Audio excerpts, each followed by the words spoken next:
for the superior photography, we are offering a different kind of experience, and we are here to revolutionize the smartphone photography in 2025. So for this structure, as you can see here, we have the 50 megapixels main camera with OIS, and we are utilizing the Sony's latest camera sensor lineup, which is the Lithia 700C.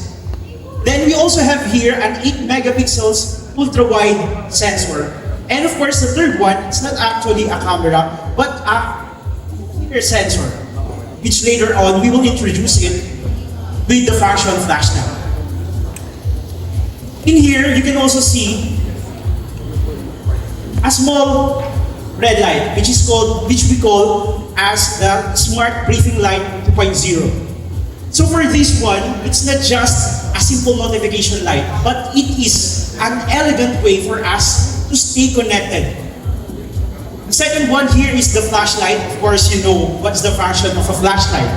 Then the third one is the one-tap button. With this one-tap button, you can start capturing photos in just 0.56 seconds, as fast as that. And of course,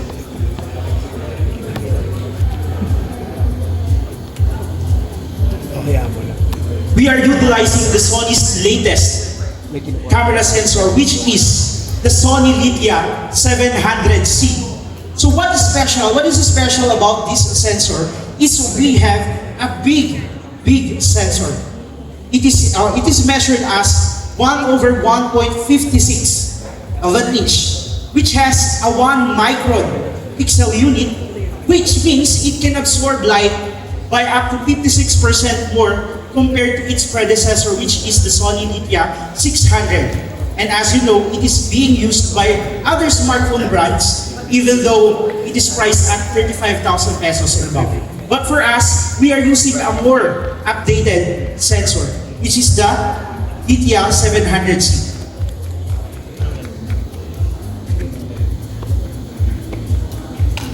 Then the feature that we're going to introduce to you is the Flashsnap. I know you've been using that since you've entered this venue.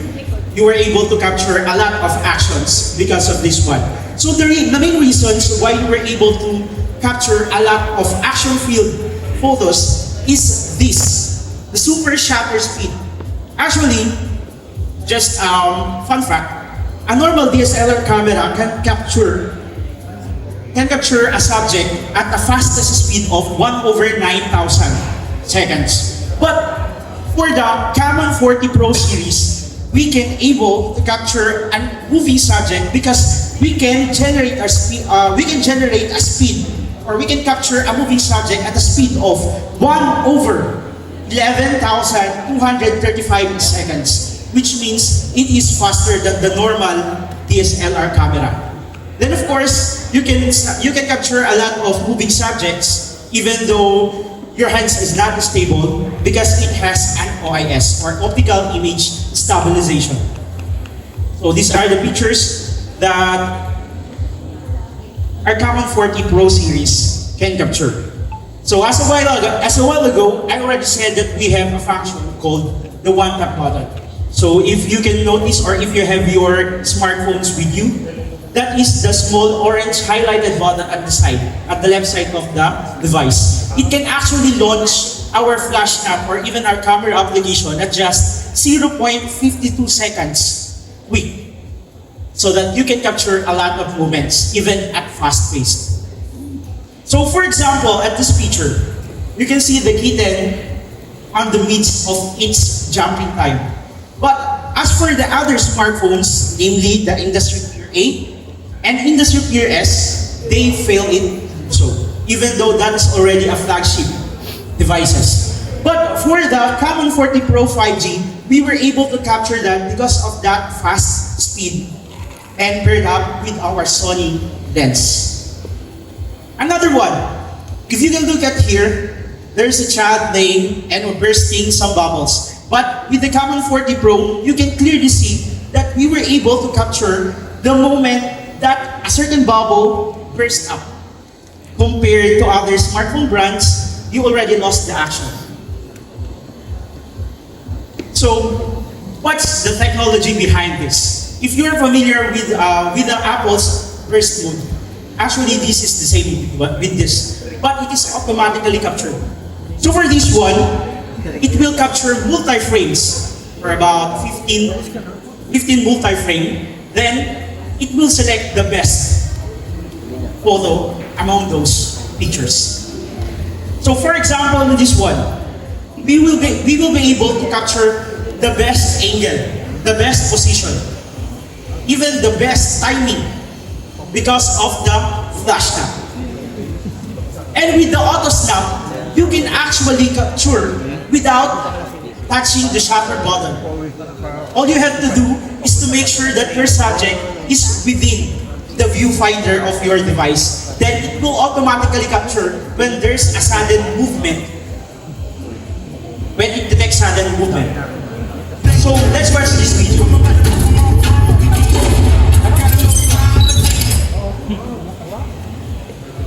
So if you can notice, it will capture multiple photographs or images. Then it will select the best image possible. So you don't need to have take 1, take 2, take 3 just to get the perfect timing, the best angle. All you have to do is to make sure that your subject is within the viewfinder of your smartphone. That's all what you have to do. You don't need to tap the shutter button or double tap on the button. All you have to do is to put it there. So as you can see in here, what makes this one appealing at the center is that it captures the real action. While the other one, they already missed the action. So they have to take it again. You have to photograph it again and again and again. But for the CAMON 40 Pro series, you don't need take 1. You don't need take 2. You don't need take 3. Just to capture the most significant one. The next one is we have what we call the multifocal length portrait. So even though we don't have telephoto camera on board, we were able to give you 3 kinds of multifocal length for portraits. Another one is, since we are using a very capable camera sensor, namely the Sony Lydia 700C, we will be able to capture a lot or a better night scene. So as a matter of fact here, you can even capture portrait modes, even at night scene. So these are the sample of our night scene. Another one here is our feature which is called XDR. So it's not a new feature, but it will be able to transform blank images into a lifelike one.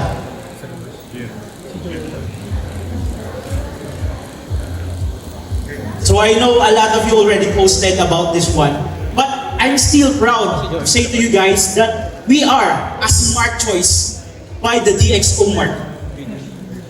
As a matter of fact, we are currently the number one smartphone if we're going to compare it to other smartphone at a price of $35,000 and low, or $600.